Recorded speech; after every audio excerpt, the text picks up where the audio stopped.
So ভাবিও এবারে তোমাদের fourth semester Calcutta university Bangla general মানে যারা এমডিসি নিয়েছো বাংলা এমডিসি ফোরে সাজেশনস দিয়ে দেবো। সো তোমাদের কিন্তু সিলেবাসটা অত্যন্ত বড়। সিলেবাসটা একটুখানি দেখিয়ে দিই, তাহলে বুঝতে পারবে যে দাদা কেন কোশ্চেন এতগুলো দিচ্ছে। তোমাদের কিন্তু এতগুলো কবিতা আছে, টোটাল 15টা মতো কবিতা, তাহলে মডেল ওয়ানে মোটামুটি 15টা প্রশ্ন হয়। এবার তোমরা সবাই যারা কবিতাগুলো একটু আধটু পড়ে থাকছো, যদি থেকে থাকো, তাহলে দেখবে যে প্রত্যেকটা কবিতা থেকে কিনা দুটো করে প্রশ্ন পড়লে মিনিমাম খুব ভালো হয়। তো মডেল ওয়ানে কবিতা সেকশনসটা কিন্তু অত্যন্ত বড় অ্যাকচুয়ালি এমডিসি ফোরে। নেক্সট তোমাদের ছোট গল্প রয়েছে। তো ছোট গল্প কিন্তু তোমরা সবাই জানো যে একটা একটা ছোট গল্পে কতগুলো ক্যারেক্টার থাকে। এই শান্তি, অবাকার স্বর্গ, লম্বকর্ণ বা হারানের নাচ জামায়, এই প্রত্যেকটা থেকে বা আদাব, এই প্রত্যেকটা থেকে কিন্তু অনেকগুলো প্রশ্ন হয়। বাট আমি তোমাদের কিন্তু কিছু কম করে প্রশ্ন দিয়ে যাতে তোমরা কিন্তু এই সেমিস্টার ডিল করতে পারো।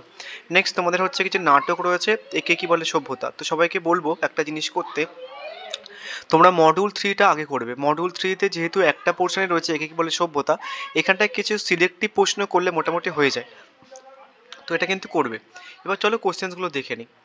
মডিউল ওয়ানে 15 মার্ক্সের প্রশ্ন দেখো। প্রথম প্রশ্ন, যেতে পারি কিন্তু কেন যাব, কবিতায় বাঁচার আনন্দ আলোচনা করো।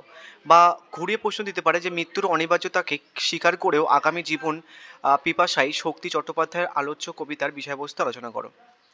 নেক্সট প্রশ্ন হচ্ছে কি সুচেতনা, তুমি এক দূরতর দ্বীপ, আবার দয়া ও করুণার বিদ্যাময়ী ও মূর্তিময়ী রমণী। সুচেতনা হলো প্রাণের শাস্তি, মনের শান্তি বা আত্মার শান্তি আলোচনা করো একটা লাইন।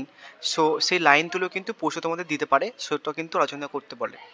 নেক্সট, লালন ফকিরের পাঠ্যপত্রী অবলম্বনে লালন ফকিরের সমন্বয়বাদী জীবন দর্শনের তাৎপর্য বিশ্লেষণ করো। নেক্সট, কেবল আশা ভবে আশা মাত্র হলো পদটির রচয়িতাকে কোন পর্যায়ের পদ এবং পদটির কাব্য সৌন্দর্য বিচার করো। পদটি পদকর্তাকে পদটি কোন পর্যায়ের। নেক্সট, বলাকা কাব্যগ্রন্থের 36 সংখ্যক কবিতায় সন্ধ্যার আগে ঝিলিমিলি ভাব সত্য লেখো। নেক্সট, চর্যাপাতে কা বা তরুবর এবং পঞ্চবিলাল ডাল পদটির মর্মার্থ ও কাব্য সৌন্দর্য লেখো। এটা ইম্পর্টেন্ট প্রশ্ন, স্টার মার্ক প্রশ্নগুলো ভালো করে নিও।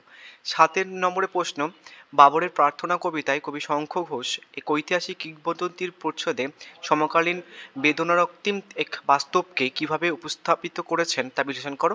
এটা কিন্তু স্টার মার্ক করা প্রশ্ন।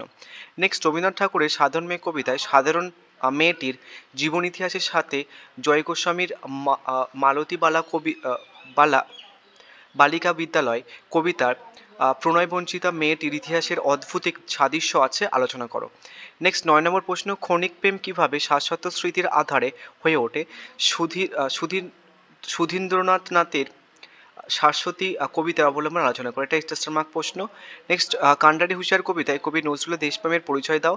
নেক্সট, সই কে বা সুনাইল শ্যাম নাম পদটির পদকর্তাকে, পদটি কোন পর্যায়ে, এর সরলার্থ ও কাব্য সৌন্দর্য লেখো। লাস্ট প্রশ্ন, বাদবরের প্রার্থনা কবিতায় অন্তরালে কবি শঙ্খ ঘোষ বর্তমানে সমাজ জীবনে পিতা পুত্রের স্নেহের সম্পর্কের এক নবীকরণের পাঠ নেওয়ার শিক্ষা দিয়েছেন, যুক্তিসহ আলোচনা করো। সো এখানটায় তোমাদের ধরো 12টা প্রশ্ন রেখেছি, বাট 12টা প্রশ্নের মধ্যে স্টার মার্ক করা প্রশ্ন কটা, একটা দুটো তিনটে চারটে, চারটে আর পাঁচটা ছটা, তোরা 6টা প্রশ্ন রেখেছি। তো 6টা স্টার মার্ক করা প্রশ্ন খুব ভালো করে নেবে, তারপরে বাদবাকি 6টা প্রশ্ন করে নেবে। এবং আমি এখান থেকে আর 5 মার্ক্সের প্রশ্ন রাখিনি, তার কারণ 5 মার্ক্সের প্রশ্ন খুব একটা কমন আসে না, অ্যান্ড তোমাদের কিন্তু লাইন তুলেও কিন্তু প্রশ্ন করে দিতে পারে। তো সেই কারণের জন্য কিন্তু এই প্রশ্নগুলো ভালো করে নাও। অ্যান্সার্সের মধ্যে যারা নোটস নিয়ে এসো দেখবে নোটসের মধ্যে কিন্তু লাইনগুলো মেনশন করে দেওয়া রয়েছে, ওটা কাজে লাগবে 5 মার্ক্সের জন্য। এবার আসি মডিউল 2-এ 15 মার্ক্সের প্রথম প্রশ্ন দেখো, শাস্তি গল্পের মানব জীবনের বেদনার নেপথ্যে রবীন্দ্রনাথের প্রকৃতি যে পটভূমিকা রচনা করেছেন তার সামর্থ্য নিরূপণ করো। ঠিক আছে, প্রশ্নটা আরও দুভাবে ঘুরে আসতে পারে, যে শাস্তি গল্পের নামকরণের সার্থকতা, বা শাস্তি গল্প হিসেবে শাস্তি কতদূর সার্থক হয়েছে, বা শাস্তি গল্পে তৎকালীন গ্রাম ও সমাজে যে ছবি পড়ে রয়েছে। স্টার মার্ক করা প্রশ্ন ইম্পর্টেন্ট। শাস্তি গল্পে ছিদাম বা চন্দরা চরিত্রটি কতরূপ স্বাভাবিক হয়েছে তা বিচার করো। নেক্সট, অভাগের সর্বগল্প অবলম্বনে অভাগীর চরিত্র। নেক্সট, সম্প্রতি বা মানববোধের গল্প হিসেবে আত্মগল্পের বর্ণনা দাও। অভাগী গল্পের নামকরণ সার্থকতা। এবার তুমি না অ্যাকচুয়ালি এই যে অভাগী সর্ব যে চরিত্রটা আছে সেটা যদি ভালো করে করে নাও নামকরণের সঙ্গে, তাহলে কিন্তু একটা প্রশ্ন করলে হয়ে যাচ্ছে। অভাগী স্বর্গ থেকে কিন্তু প্রশ্ন খুব তোলে অ্যাকচুয়ালি, অ্যান্ড যে কটা প্রশ্ন আমি দেখতে মানে মডিউল 1-এ দেখতে পেয়েছো, মডিউল 2 দেখতে পাচ্ছ, সমস্ত কিছু কিন্তু প্রিভিয়াস ইয়ারের কোশ্চেন্স।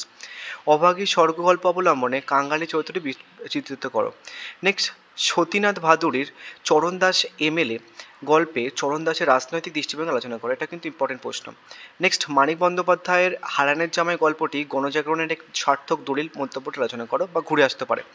নেক্সট, লম্বকর্ণ গল্পে কেন্দ্রীয় চরিত্র হিসেবে লম্বকর্ণের কীর্তিকলাপের পরিচয় দাও। লাস্ট প্রশ্ন, হারানের নাচজমের গল্প অবলম্বনে ময়নার মায়ের চরিত্র বিশ্লেষণ করো।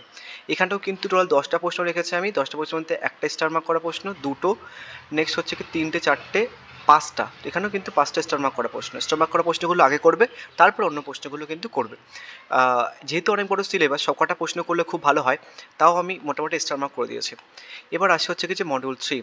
মডিউল 3 থেকে দেখো একে কি বলে সভ্যতা প্রহসনে অপ্রধান পুরুষ চরিত্রগুলি বিশ্লেষণ করো, বা একে কি বলে সভ্যতা প্রহসনে অবলম্বনে কারিনার চরিত্র। কারিনার চরিত্র কিন্তু মোস্ট ইম্পর্ট্যান্ট।